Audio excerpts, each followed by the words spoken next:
We want to determine any relative extrema using the second derivative test of the given function. Let's do a quick review of the second derivative test. The first step is to determine the critical numbers of the function, which is where the first derivative is equal to 0 or where it doesn't exist. Remember, these are the possible locations of any relative extrema. And then what we'll do is determine the second derivative and then evaluate the second derivative at these critical numbers. If the second derivative is positive at a critical number, that means the function will be concave up, and therefore at that critical number we would have a low point or a relative minimum. And if we evaluate the second derivative and it's negative at the critical number, that means the function is concave down, and therefore at the critical number we have a relative maximum.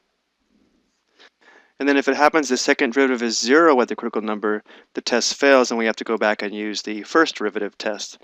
So let's take a look at our example. So the first step is to determine the critical numbers. So we'll determine when the first derivative is equal to 0 or undefined.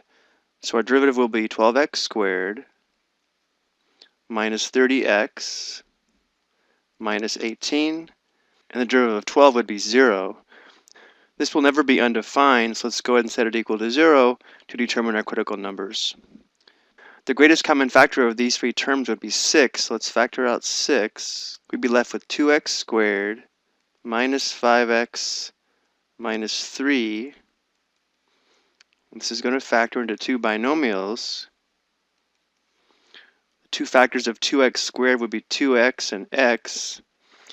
The second positions must come from the factors of negative 3, so the sum of the inner and outer product is equal to negative 5x. So if we put minus 3 here, that'll give us negative 6x, and plus 1 here, that'll give us plus 1x, which does give us the negative 5x. So the derivative is equal to 0 when 2x plus 1 equals 0, or when x minus 3 is equal to 0. So solving this equation for x, we'd have x equals negative 1/2, and here we'd have x equals 3.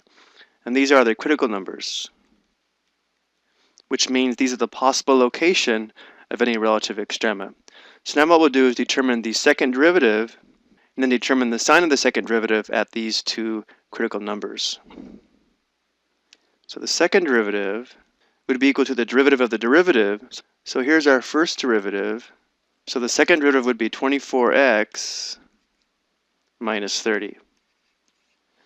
So let's go to the next slide and organize this information in a table.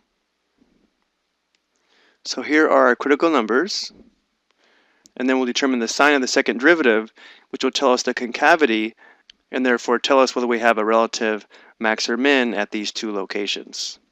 So we need to determine the sign of f double prime of negative 1/2 and f double prime of 3.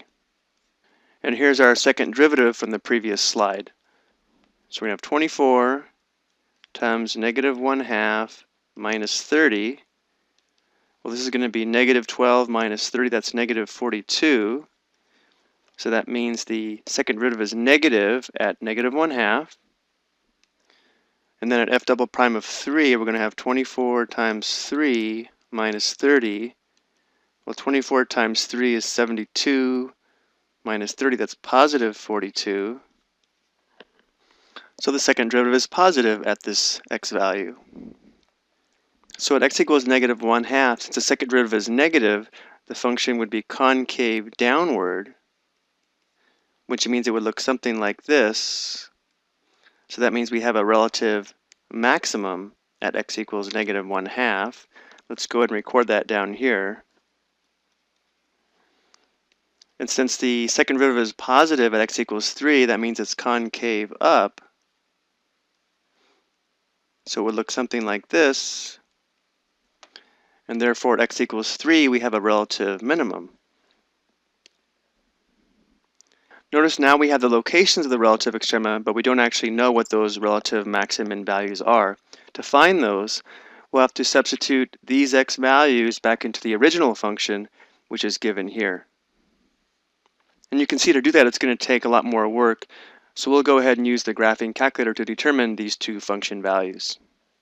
So we'll type the original function into y1.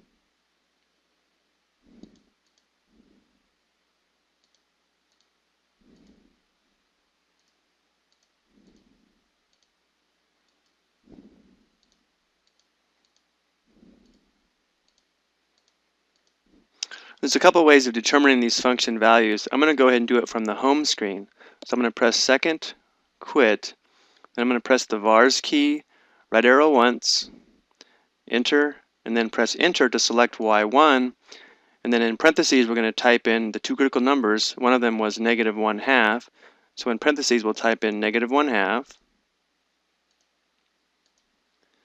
The function value is going to be 16.75 or 16 3/4, and then we'll type in the x value of 3. So vars, right arrow, enter, enter, and then in parentheses we enter 3. And so our relative maximum is 16 3/4, and our relative minimum is -69.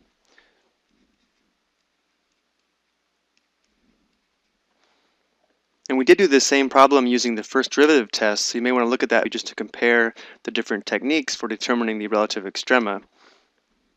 And sometimes you will see relative max and mins expressed as an ordered pair. If that was the case, this would be the point -1/2, 16 3/4, and this would be the point 3, -69. And let's go ahead and verify this graphically. Here's a graph of our function.